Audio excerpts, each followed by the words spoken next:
Hello everyone, my name is Sweety Badalia and welcome to SB academy classes. तो हमने अपने पिछले वीडियो लेक्चर में law of chemical combination start किए थे, जिसमें हमने 3 लॉस पढ़ भी लिया था और लास्ट वाली हमारी क्या थी, लॉ ऑफ मल्टीपल प्रोपोर्शन, जिसे साइंटिस्ट डाल्टन ने दिया था 1803 में।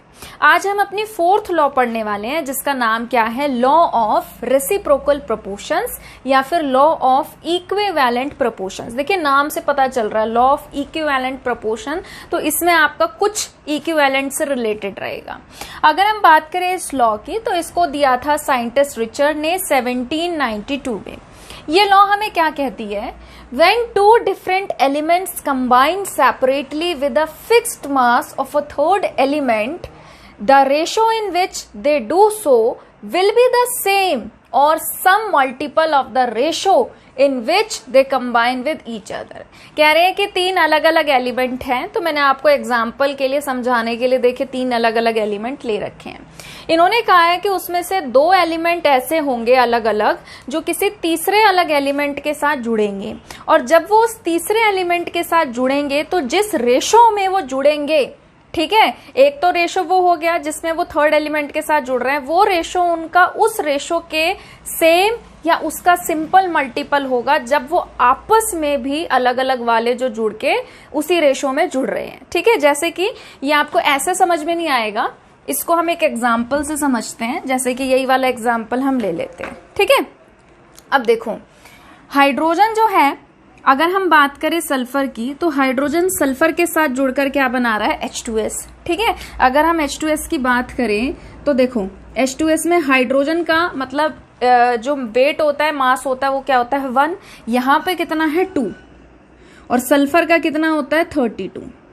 ठीक है, तो मैंने यहाँ पे लिखा कि जब इसके साथ हाइड्रोजन जुड़ रहा है तो इसका मास कितना है 2 और सल्फर का कितना है 32। ठीक है, अब बात करते हैं हम वाटर की। तो वाटर जो है उसमें हाइड्रोजन के एक एटम का मास कितना होता है 1, यहाँ पे कितने हैं 2, तो हमने लिखा 2, और ऑक्सीजन का कितना होता है 16, तो यहाँ पे हमने लिख दिया 16। ठीक है, अब यहाँ पे फिर से देखो when 2 different elements, तो हमने यहाँ पे कौन कौन से 2 डिफरेंट एलिमेंट पकड़े, सल्फर और ऑक्सीजन।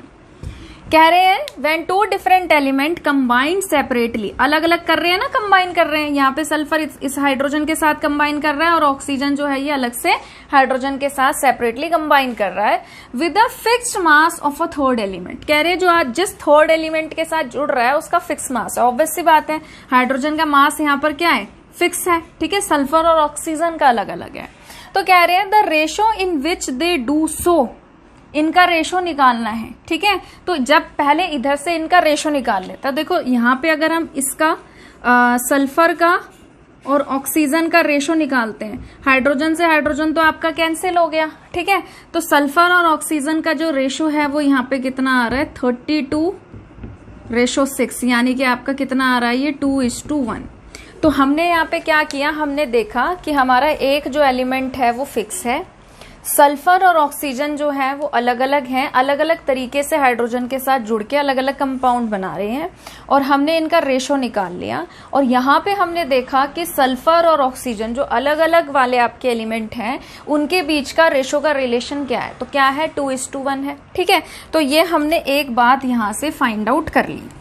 अब हम क्या करेंगे, ये देखेंगे कि कोई हमारे पास ऐसा कंपाउंड है जब हमारे पास सल्फर और ऑक्सीजन आपस में जुड़ के कोई कंपाउंड बना रहे, तो है। देखो ये रहा, यहाँ पे देखो सल्फर और ऑक्सीजन जुड़ के क्या बना रहे हैं, सल्फर डाइऑक्साइड, ट्राइऑक्साइड भी बनाते हैं। ठीक है, तो यहाँ पे सल्फर का कितना मास है 32, और यहाँ पे ऑक्सीजन का मास कितना है जब SO2 के साथ कर रहा है, तो एक होता है 16, डबल का क्या हो जाएगा 32। तो जब हम बात करेंगे इन SO2 में सल्फर का और ऑक्सीजन का मास का रेशो क्या आ रहा है 32:32, तो ये आपका क्या आ जाएगा 1:1। ठीक है, अब आप क्या करेंगे, इनके बीच का रिलेशन निकालेंगे। जब आप इनकी रेशो निकालेंगे, रिलेशन बिटवीन 1 and 2, 1 and 2, तो वो आपका क्या आएगा 2/1 रेशो 1/1, तो ये आपका क्या आ गया 2:1। ठीक है, तो ऑब्वियस सी बात है जब आपने कंपैरिजन करके देखा तो आपका क्या आया, ये 2:1 आया। ठीक है, तो यही चीज हमें ये लॉ कहता है कि अगर हमारे पास कोई दो अलग अलग एलिमेंट है, सल्फर और ऑक्सीजन, और वो कंबाइन कर रहे हैं सेपरेटली किसी fix mass of third element के साथ, जो हमने क्या ले लिया, हाइड्रोजन, तो कह रहे हैं कि जिस रेशो में वो ऐसा करते हैं, किस रेशो में कर रहे हैं, 2:1 में कर रहे हैं, तो कह रहे हैं 2:1 जो है विल बी द सेम, या तो वो सेम होगा या फिर वो मल्टीपल होगा उसी रेशो का in which they combine with each other. तो जब वो आपस में कंबाइन करेंगे जिस रेशो से, तो वो उस रेशो के या तो सेम होगा या क्या होगा, उसका मल्टीपल होगा। तो वही हमारा क्या वेरीफाई कर रहा है, लॉ ऑफ रेसिप्रोकल प्रपोर्शंस। चलिए क्वेश्चन डिस्कस करते हैं। अब देखिए क्या है, H2S contain 94.1% sulfur, H2O contain 11.11% hydrogen and SO2 contain 50% oxygen. Show that the results are in agreement with law of reciprocal proportion. तो हमें law of reciprocal proportion को क्या करना है, वेरीफाई। तो देखो आप देख भी सकते हो, हमें तीन चीजें या तीन एलिमेंट दिए गए हैं, ठीक है, जो हमारा फ्लो चार्ट कैसे बना रहे हैं, इस तरीके से, ठीक है, डायग्राम बना रहे हैं, जिसमें इन्होंने क्या बोला है कि एक हमारा क्या है, H2S, ठीक है, एक हमारा क्या है, वाटर, और एक हमारा क्या है यहां पर SO2। ठीक है, तो अभी जब मैं आपको ये लॉ समझा रही थी उस टाइम मैंने हाइड्रोजन वाले को क्या किया था, फिक्स। इस बार हम कोई और एलिमेंट फिक्स कर देखते हैं और फिर देखते हैं कि हमारी लॉ वेरीफाई कर रही है कि नहीं कर रही है। ठीक है, तो इस बार हम पकड़ लेते हैं वाटर को और SO2 को। अब देखो, अगर हम बात करें वाटर की, इन वाटर, तो इन्होंने क्वेश्चन में गिवन दिया है कि हमारा हाइड्रोजन जो है वो कितना है, 11.11%, है ना। तो ऑब्वियस सी बात है 100 में से इतना परसेंट अगर हाइड्रोजन है तो बाकी का बचा हुआ किसका हुआ, ऑक्सीजन का। तो इसको ग्राम कर लेते हैं कि भाई इतने ग्राम हमारा क्या है, हाइड्रोजन है, तो ऑक्सीजन हमारा क्या हो जाएगा, 100 माइनस 11.11। तो माइनस करेंगे तो आपका क्या आएगा, ये 88.89 यही आएगा ना। 100 में से माइनस करो तो आपका क्या आएगा ये, ठीक है, 10 में से 1 गया 9, 9 में से 1 गया 8, फिर 9 में से 1 गया 8, 9 में से 1 गया 8, तो आपका कितना आ गया, 88.89। ठीक है, अब इतने ग्राम हमारा आ गया ऑक्सीजन। साथ ही साथ दूसरा ले लेते हैं इन SO2। तो SO2 में देखो, SO2 में हमारा SO2 में ऑक्सीजन हमें कितना दे रखा है, 50% दे रखा है। तो ऑब्वियस सी बात है कि अगर ऑक्सीजन 50% है तो सल्फर भी कितना होगा, 50%। तो हमने लिखा है यहाँ पे सल्फर हमारा कितना है, 50 ग्राम, तो ऑक्सीजन भी हमारा कितना है, 50 ग्राम। ठीक है, अब आप क्या करेंगे, अब हम यहां से निकालेंगे ऑक्सीजन को फिक्स करेंगे, ठीक है, और हम यहां से निकालेंगे उनका मास और फिर मास का रेशो। तो हमने लिखा कि 88.89 ग्राम ऑफ ऑक्सीजन जो है उसमें कितना हाइड्रोजन लग रहा है कंबाइन होने के लिए ताकि वाटर बने, 11.11 ग्राम ऑफ हाइड्रोजन। तो 1 ग्राम ऑफ ऑक्सीजन के लिए आपका कितना लगेगा, 11.11 डिवाइडेड बाय 88.89। ठीक है, तो आप इसको सॉल्व कर लेना, मैंने पहले से ही सॉल्व करके देखा था तो मुझे पता है इसका आंसर कितना आएगा, 0.125। सिमिलरली आप क्या करेंगे, यहां से ऑक्सीजन का निकाल लीजिए, तो ये तो देखो 1 ही आएगा। 50 ग्राम ऑफ ऑक्सीजन कितने के साथ कंबाइन हो रही है, 50 ग्राम ऑफ सल्फर, तो 1 ग्राम ऑफ ऑक्सीजन आपका क्या आ जाएगा, 50 डिवाइडेड बाय 50, तो ये आपका कितना आ गया, 1। तो जब आप इनका रेशो निकालोगे 0.125 रेशो 1, तो ये आपका कितना आएगा, 1:8। ठीक है, अब हम लोग क्या करेंगे, अब हम इनका देखेंगे कि कब हमारा ये हाइड्रोजन और सल्फर जो है जुड़ के एक अलग कंपाउंड बना रहा है। तो कौन सा बना रहा है, H2S। ठीक है, तो अब देखो इन H2S में आपको बोल रखा है कि सल्फर जो है आपका कितना है, 94.11, तो हाइड्रोजन कितना हो जाएगा, 100 में से माइनस कर लो,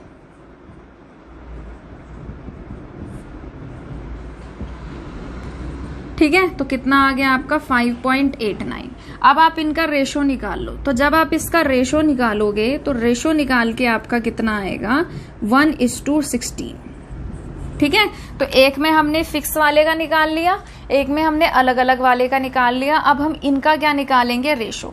तो जब हम इसका रेशो निकालेंगे 1/8 रेशो 1/16, तो ये आपका कितना आ जाएगा 2:1।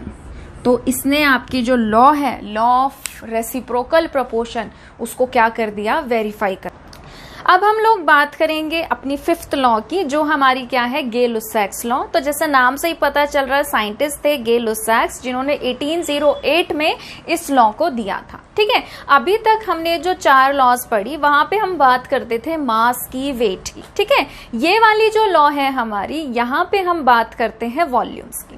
तो देखिए ये लॉ हमें क्या बताती है, व्हेन गैसेस रिएक्ट टुगेदर और produced in a chemical reaction, कि कोई भी आपकी केमिकल रिएक्शन हो रही है, उसमें या तो गैसेस रिएक्ट कर रही है या फिर आपके गैसेस जो है वो बन रही हैं। They do so in a simple ratio by volume to one another and to the volume of the product। तो वो क्या कह रहे हैं कि ऐसा वो कैसे करते हैं, सिंपल रेशो के फॉर्म में करते हैं। ठीक है। प्रोडक्ट आपको तभी देखना है अगर आपका प्रोडक्ट गैस है। अगर आपका प्रोडक्ट लिक्विड है या सॉलिड है, वहां पे आप इसे नहीं देखोगे। ठीक है। If these are also gases, provided all gases are at same temperature and pressure, साथ ही साथ आपका जो टेम्परेचर और प्रेशर है वो क्या होना चाहिए, सेम। ठीक है। अब हम देखते हैं, जैसे कि फॉर एग्जाम्पल अगर हम बात करें हाइड्रोजन गैस की, कि हमारे पास हाइड्रोजन गैस है और वो रिएक्ट कर रही है क्लोरीन गैस के साथ, और क्या फॉर्म कर रही है, HCl। तो सबसे पहले आप क्या करोगे, रिएक्शन को बैलेंस कर लोगे। उसके बाद देखो, अगर हम बात करें इसके सोशियोमेट्री की, तो हाइड्रोजन का यहाँ पे क्या लग रहा है, जो क्वांटिटी है वो क्या लग रही है, 1 वॉल्यूम लग रही है। ठीक है। क्लोरीन का कितना लग रहा है, इसका भी 1 वॉल्यूम लग रहा है। और जो गैस आपकी फॉर्म हो रही है वो कितने वॉल्यूम में फॉर्म हो रही है, 2 वॉल्यूम में या 2 वॉल्यूम में फॉर्म हो रही है। ठीक है। तो इसका मतलब क्या है कि अगर हम इसके रेशो की बात करें, तो हमेशा इनका जो रेशो है वो क्या रहेगा, 1:1:2। ये रेशो इनका क्या रहेगा, हमेशा फिक्स रहेगा। जैसे कि फॉर एग्जाम्पल मैंने क्या किया, यहाँ पे जो हाइड्रोजन गैस है वो ले लिया 100 ml। ठीक है। क्लोरीन गैस भी मैंने कितना ले लिया, 100 ml। ठीक है। अब मैं चाहती हूं कि मैं यहां से पता लगाऊं कि मेरा HCl जो है वो कितना फॉर्म होगा। तो सिंपल सी बात है कि अगर आपका हाइड्रोजन 1 था, क्लोरीन 1 था, तो HCl कितना फॉर्म हो रहा था, 2। तो ऑब्वियस सी बात है, अगर 100 ml हम ले रहे हैं तो ये क्या फॉर्म करेगा, 200 ml। ठीक है। अब अगर आप इसका रेशो निकालते हो, कैसे रेशो निकाल रहे हो, 100 रेशो 100 रेशो 200, तो ये आपका क्या आएगा, 1:1:2। ठीक है। तो आसान सी बात ये जो है लॉ आपको बताती है। अब सिमिलरली जैसे कि मान लीजिए हमारे पास दूसरा एग्जाम्पल है। ठीक है। हम डिस्कस कर रहे हैं किसका, हम डिस्कस कर रहे हैं यहाँ पर अमोनिया का। N2 है, H2 है, ये रिएक्ट करके क्या फॉर्म कर रहे हैं, NH3। और ये ध्यान रखना है कि ये सारी चीजें किसमें, आपकी गैस फॉर्म में है। तो यहाँ पे आपका क्या है, इसको पहले बैलेंस कर लो। हाइड्रोजन यहाँ पे कितना है, 2, यहाँ पे कितना है, 3। ठीक है। तो हम क्या करेंगे, इसको 6 कर लेंगे। तो यहाँ कर दिया × 3, और यहाँ पे क्या हो गया, फॉर्म कर दिया हमारा जो NH3 है वो 2। तो यहाँ पे देखिए कितना है आपका, 1 वॉल्यूम, यहाँ पे कितना है, 3 वॉल्यूम, और यहाँ पे कितना है इसका, 2 वॉल्यूम। तो इसका रेशो हमेशा क्या रहेगा, 1:3:2 अगर ये गैसियस फॉर्म में है। ठीक है। आपको ये चीज ध्यान रखना है कि लिक्विड फॉर्म में या फिर सॉलिड फॉर्म में आपको इसको नहीं देखना।